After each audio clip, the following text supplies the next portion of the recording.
What's up, guys? Welcome back to Let's Play Doom Complete Classic. So since last time we got the yellow key and headed down to this area, I think we're on E1M5 if I'm not mistaken. And there's going to be a lot of enemies down here, including some shotgunners, so we're going to want to clear them out and kind of make a circle back around here. One thing that's very unique to Doom I wanted to explain now is the concept of infighting, which is basically just the if the enemies hit each other, shoot each other in the back kind of thing, they will fight each other. It's usually just the ones that aggravate each other. It's not like a constant chaotic mess. If you guys can, because this was a discussion in the Doom group that I'm a part of, they were discussing what other games have infighting quite like that. A lot of games have instances of it, like in other games that use the Doom engine or games that use the build engine, like I think Blood and Duke Nukem might have it to a certain extent. But a lot of the other early software games have it, like Quake and Quake 2. But I mean, Halo has it with like the Covenant versus the Flood in the early parts, or the later parts of the first Halo has it, and that kind of thing. And enemies fighting other enemies, it's definitely a thing. But in what other game do you have an enemy that hits another enemy and then they turn on each other, kind of thing? I mean, it does happen. I just want you guys to give some examples of that. So this area down here, once we've cleared it out, there's a pit of acid, obviously, which is very common in this game. Pits of things that are lava or whatever that hurts you when you touch it. So I wanted to explain another thing. I want to explain how jumping works in this game. There's no jumping basically, but you have kind of if you walk off a platform at a really high speed, you can kind of basically glide over to it. So if we walk back and forth across this pit, we cause the platforms to raise and lower again. So I got onto that first one there and got that blue armor up there, and then I got onto the second one and flipped that switch there. I want to go up one more time. I went over too quickly. Let's drop it one more time. I want to go back up there and get that box of ammo that's up there. So like I said, you just kind of walk off when you're at the right altitude and you just kind of glide over there. That's basically how jumping works in Doom. So we have some more ammo for our chain gun now, which is good. Just want to double check there's no secrets up here. You can kind of just press A or whatever your activate button is. I think it's X in the original Xbox version, and God knows what it is in the early console versions, but your activate door open button on certain walls to see if there is a secret hidden behind there. It's a lot easier to remember the layout of levels in this game as well as the location of secrets than it is in Wolfenstein 3D, because a lot of the levels in Wolfenstein 3D are very labyrinthian because they just didn't have the capacity for that much detail like they do in this game. This game has very, very dynamic environments and levels compared to Wolfenstein 3D. I'm looking for some health really quick here, and I also want to show off another secret that I briefly mentioned in the previous video. I'm not going to be finding all the secrets in the game, obviously, or even close to a lot of them, because every level has a significant amount of them, which is another tribute to how great the level design is in this game. It's just how many secrets and things that are in there that, Quake and Quake 2 also have that, and I demonstrated a lot of them where I knew where they were in Quake 2's case. But yeah, the level design is just, I'm going to be praising it quite a bit. For the first chapter here, for Knee Deep in the Dead, the game's difficulty is pretty gradual and pretty fair, but from there on out, it just goes crazy, and it really does not hold back. It's like, oh, you like that shareware, huh? You want to pay for the full game? Well, you got it. We're going to give you everything we've got. And it does not mess around. Yeah, I wanted to go over some of the differences on this difficulty level as well. The main difference is a lot of enemy encounters are unique to higher difficulty levels, Ultraviolence or Nightmare. A lot of Cyber Demon encounters are unique to those difficulties, where if you're playing on any lower difficulty, you would not encounter a Cyber Demon in certain areas, and I'll go over that whenever we get to those places that have them, of course. Most of the enemy count is just increased significantly, and I'll be going over certain enemies and certain levels that are only there on that difficulty level.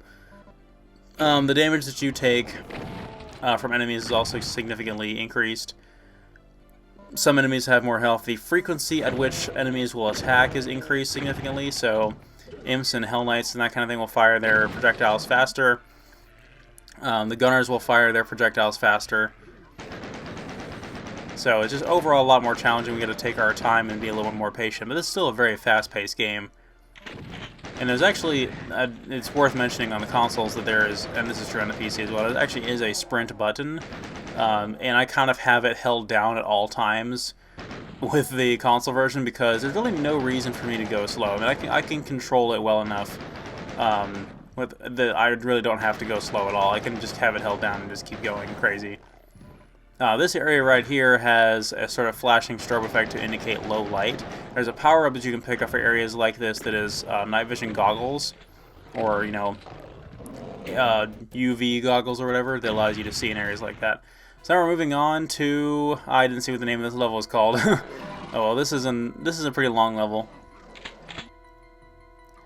Yeah, there's several different power-ups like that. There's always a degree of darkness to this game, and it usually is at a distance, and the game's lighting is actually pretty effective, even for how primitive it is, like the shadow right there under that archway. Pretty effective, so we have to get the red key to go, to go here. We're going to be getting all 3 keys in this stage. There was no red key in the previous stage, as far as I know. So this room I want to be careful in, because obviously there's a lot of barrels in here. I don't have a lot of ammo for the chain gun. And it's going to lock us in here with a bunch of enemies as soon as we get the red key, so I want to be careful of that. Alright, so as soon as we pick it up, a bunch more enemies are going to spawn. I picked up another chain gun there, which gives us a little bit more ammo. We can't leave yet.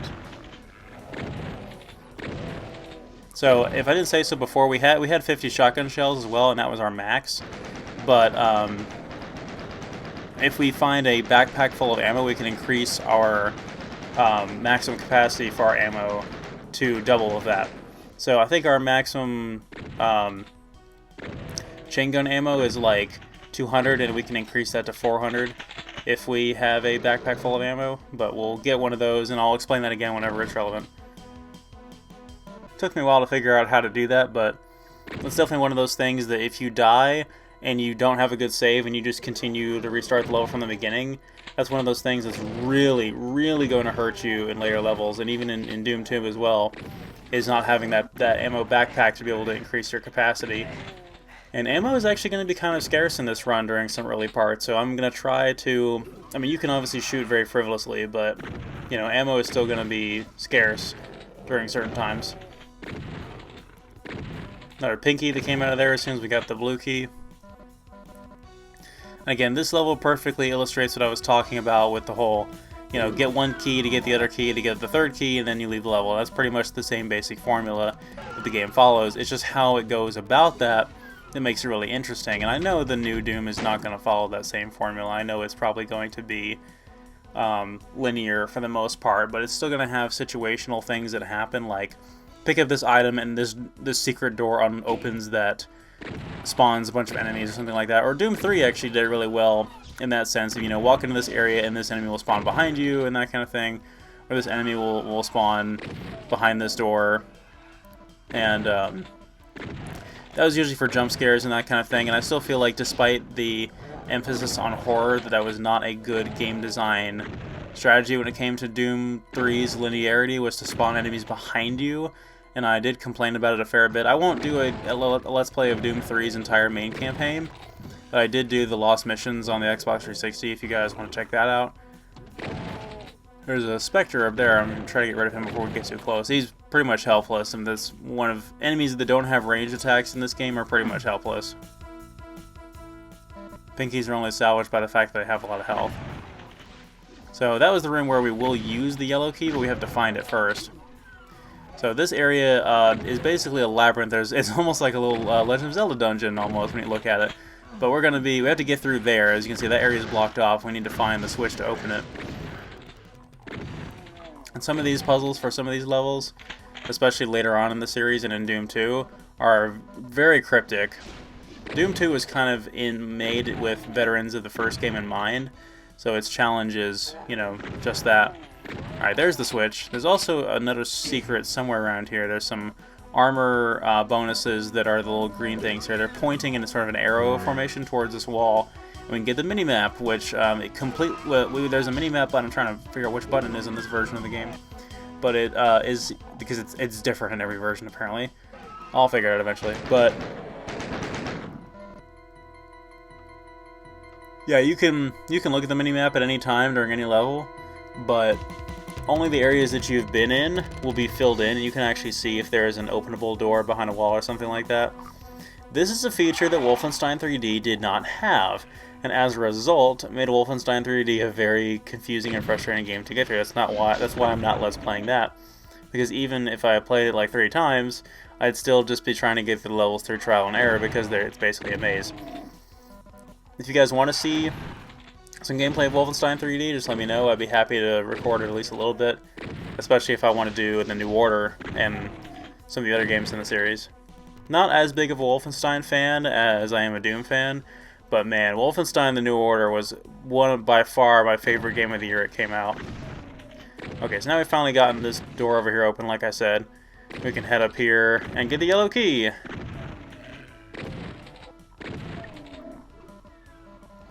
And as soon as we do that, there's going to be another room back here where some shotgunners and other enemies will spawn, so we definitely don't want to get too caught up in that.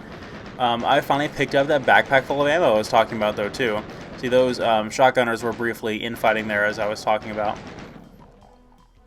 So now we can increase our ammo capacity beyond that of what we had before, and we get a few more shots for every ammo type when we pick up a backpack full of ammo. And you can see there's only 4 different kinds of ammo, so there's a decent variety of weapons in this game, but they all derive from a certain ammo pool. You know, you either have bullets, shells, rockets, or cells. So we'll be going over that whenever we get weapons that use those. Obviously, the pistol and the chain gun use the bullets, as I explained in the previous video, and the shotgun uses the shells. Yeah, we're going to be using the shotgun a lot in this game, so I hope you guys don't get tired of it. I certainly don't get tired of using it. Just one thing I will definitely say about this PS3 version on the Complete Classic is the camera rotation speed is slightly less than that of on the Xbox 360 version, which was slightly less from that of the Xbox original version. So actually no, it was more so the run speed, and it was the camera rotation speed when you were running was very high in the original Xbox version. But yeah, in the Xbox 360 version, I was able to kind of quickly just turn and get quick snapshots on imps or gunners, that kind of thing with the shotgun, and that's a lot harder to do in this version because of it. I just got to get used to it a little bit. I'm not used to this version. It controls great, don't get me wrong, but I may want to go into the settings and adjust that if I can. So I flipped this switch up here, which is going to allow us to go outside this area over here. I kind of want to clear out that area before I go too crazy, though, because it's going to be a pretty dense enemy encounter over there, and I do not want to get close to those shotgunners. Pretty much the most threatening enemy right now. Even though they're pretty commonplace, they're pretty threatening on this difficulty. There's some health over there. I think there's a bigger health pickup over here, though. I'd rather get that. Yeah, there we go. Give and take. I had to pay a little to get a little. Some more health up here. This is going to be another major encounter that breaks out beneath us here when we try to get to the end of the level. Yeah, there's a lot of shots I find myself missing that I shouldn't have missed, and that's mainly for that reason. Like I said, was the camera rotation speed is a little off, but the game looks great, it sounds great, and I can probably fix that myself. The vibration function is also really potent in this port of the game as well, which I'm not used to compared to the 360 version. Again, it might just be a difference of the PS3 controller to the 360 controller, but who knows. I really wish they would have ported this to the PSP or the PS Vita, because there needs to be a portable version of Doom that's a good port. Oh man, this is the big encounter I was talking about. As soon as we press that button, actually as soon as we go near that button, the encounter breaks out, and we're going to be in some bad shape here. I want to get out of here if I can and pick up some health. Yeah, getting caught by those pickies there was bad, because they can do a lot of damage to us, and unfortunately we not have a lot of answers to that. If we're caught, we can't just pass through enemies or shove them aside. We're pretty much stuck. So now we have to actually press the button. That will reveal the exit to the level, which unfortunately has a lot of specters behind it. But we're almost through. I had another run through this level that was a little bit more clean, but that'll do for now.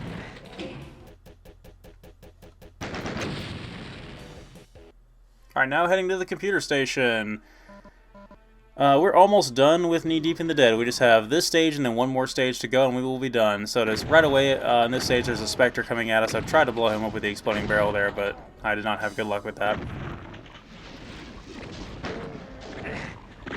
If I could pull out the right weapon, that would be nice. One thing I'll notice with the exploding barrels, and I'll mention this again when it's relevant, but the explosion from one of them will sometimes launch a second one across the room before it will explode, and that can cause them not only to spread their damage over a really big radius, but it can also cause them to be launched towards you, and sometimes you can get one that launches at you and kills you, which is bad, obviously. People die when they're killed. So right away we saw the red key door there. I'm going to want to go up here and get a new weapon, actually. We'll get in there eventually.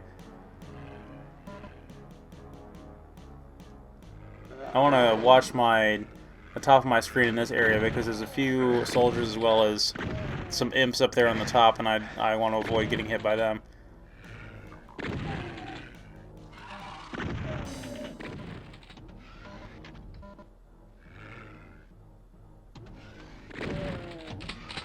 Alright, this area is going to be close quarters, and we're going to have some shotgunners up here, so this can be really dangerous. I did take a pretty bad hit there, but our armor, it did save us. We picked up some big armor in the previous level. Your armor can go up to 200%. Your health can go up to 100% through regular pickups, but through mega health, super health, and through mega health, through invincibility, and through the small health bonuses, you can either drastically or gradually exceed it beyond 100%. The same thing with the armor. You can't increase it past 100 with regular armor, but you can with mega armor, and the small armor pickups will increase it by one increment at a time. So up here is where our next weapon is going to be, and this is the rocket launcher, and obviously we have to have, it's affectionately known as the flying penis launcher by the Doom community. But we don't have a lot of ammo for it right now, and we're going to be saving it for the last encounter of this episode, so we're not going to be using it right now. We'll get a few more rockets for it, but they're very rare at this point because obviously we don't really need to use it. It's pretty powerful, and the chain gun and shotgun will do us just fine for now.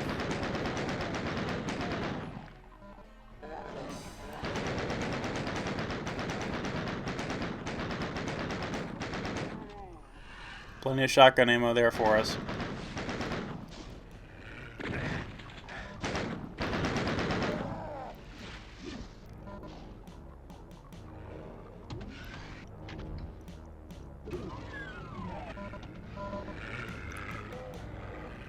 Alright, so I have the yellow key. I may as well try to put it to use. I'm trying to find some more health before I go too crazy. I need to get the red key and the blue key still.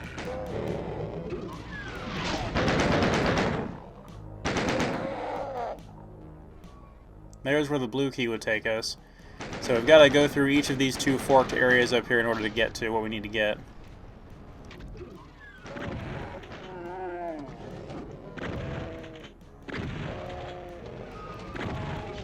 I think we need to get to the blue key first, and that will... Well, maybe it's the other way around. Maybe we get the red key, which leads us to the blue key. I think that's how it goes. Alright, more close quarters up in here and shotgunners, which, as I said, is a bad mix. I briefly brought up the mini-map there. Sometimes in certain areas they can seem confusing or maze-like. You can bring with a mini-map and get a linear sense of where you are in proportion to things. And like I said, I'm looking for walls that open up here, make sure I'm not missing anything.